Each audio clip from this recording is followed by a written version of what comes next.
Que a paz de Jesus e o amor de Maria estejam sempre presentes no seu coração e na sua vida.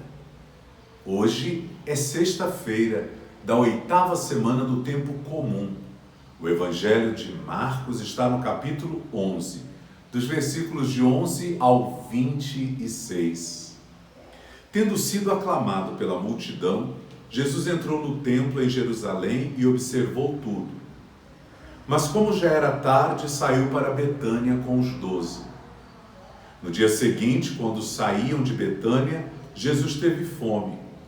De longe ele viu uma figueira coberta de folhas e foi lá ver se encontrava algum fruto. Quando chegou perto, encontrou somente folhas, pois não era tempo de figos.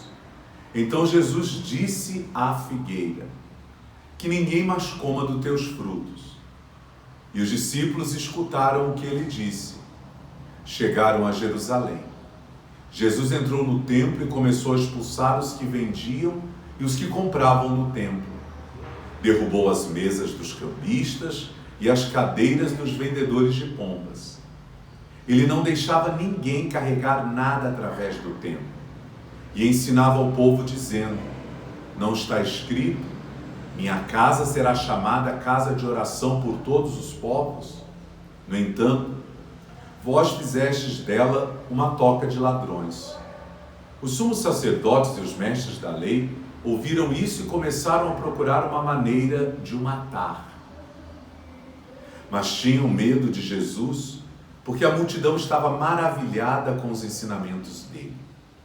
Ao entardecer, Jesus e os discípulos saíram da cidade. Na manhã seguinte, quando passavam, Jesus e os discípulos viram que a figueira tinha secado até a raiz. Pedro lembrou-se e disse a Jesus: olha, mestre, a figueira que amaldiçoaste secou. Jesus lhes disse: tende fé em Deus. Em verdade vos digo, se alguém disser a esta montanha, levanta-te e atira-te no mar, e não duvidar no seu coração, mas acreditar que isso vai acontecer, assim acontecerá.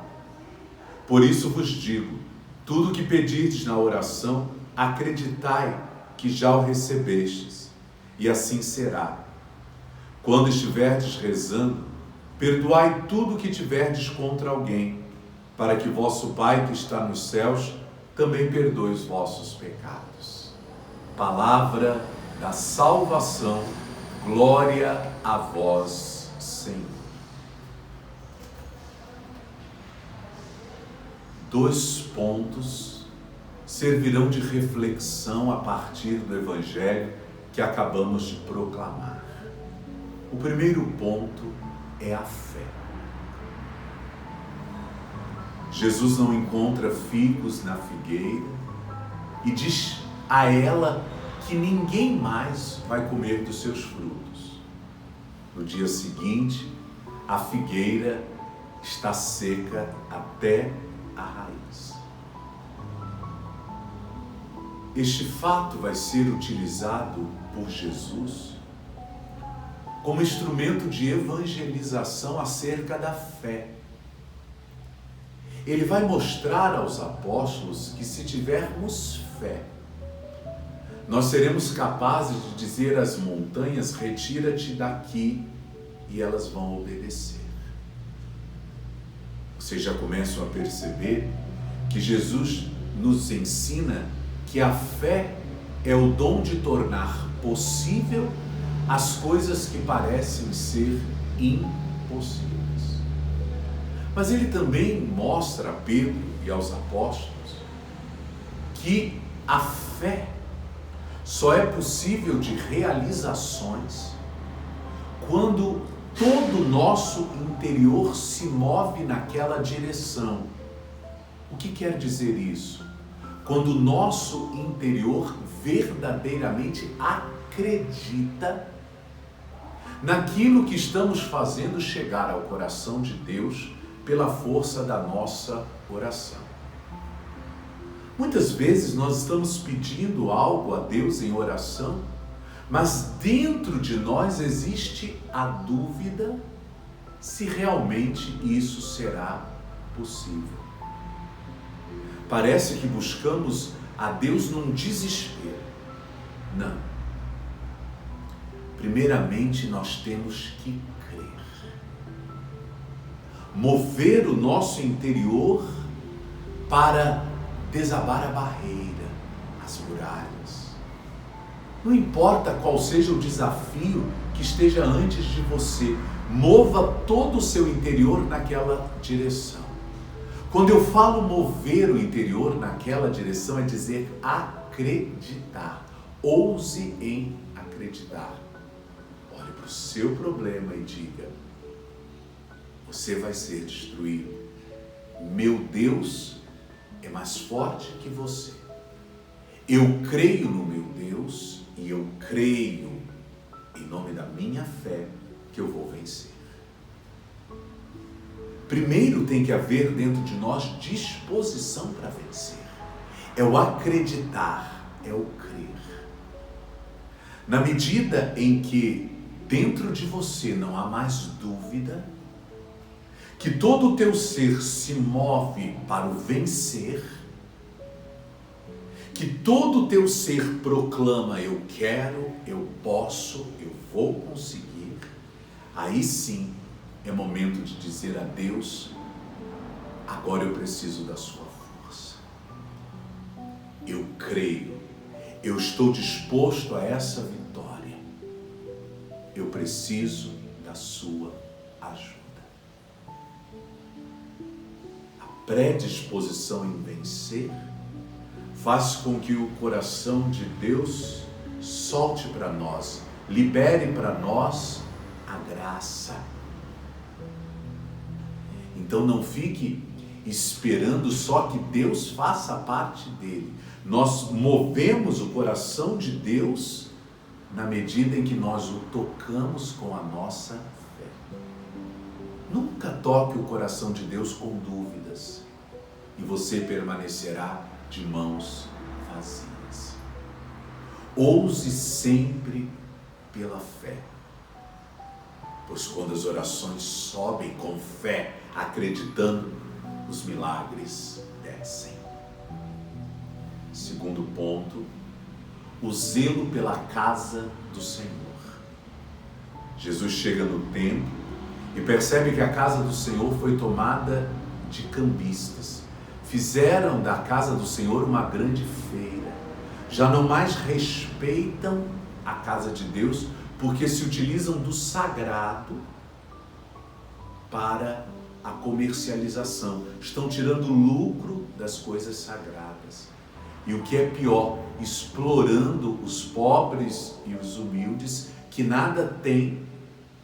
Eles ainda estão tirando o pouco que se tem para o enriquecimento ilícito e o que é mais triste, usando o nome do Senhor. Jesus derruba todas as bancas dos feirantes, derruba as cadeiras dos vendedores de pomba, chicoteia aquele povo, expulsa aquele povo do templo e vai a palavra de Deus mostrar aos apóstolos: a minha casa é casa de oração. Tudo que foge à oração vai denegrir o sentido da casa de Deus. Não podemos usar o nome de Deus para enriquecimento. Tal riqueza será ilícita. Porque a graça de Deus, o nome já diz, é de graça. Deus age conosco na gratuidade e é assim que Deus deseja que a gente comece a agir com os nossos irmãos.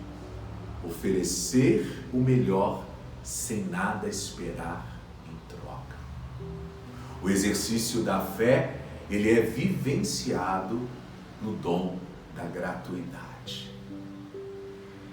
A casa de Deus é casa de oração.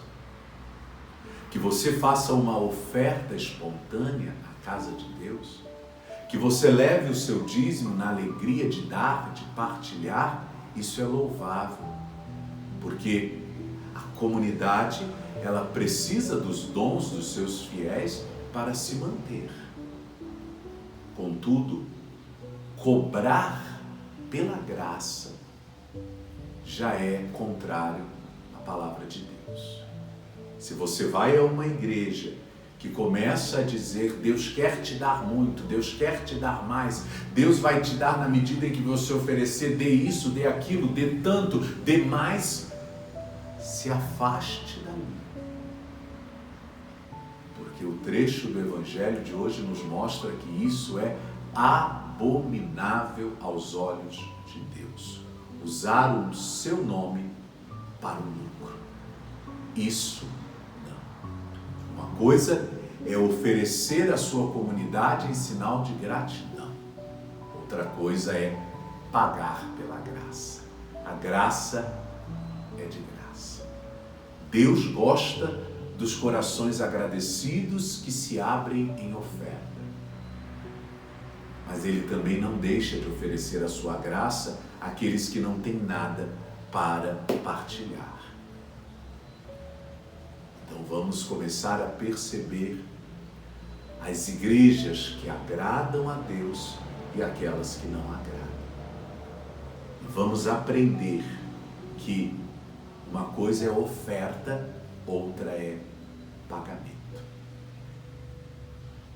Que a gente possa então valorizar as igrejas e fazer da casa do Senhor uma casa de oração e não um local de comércio.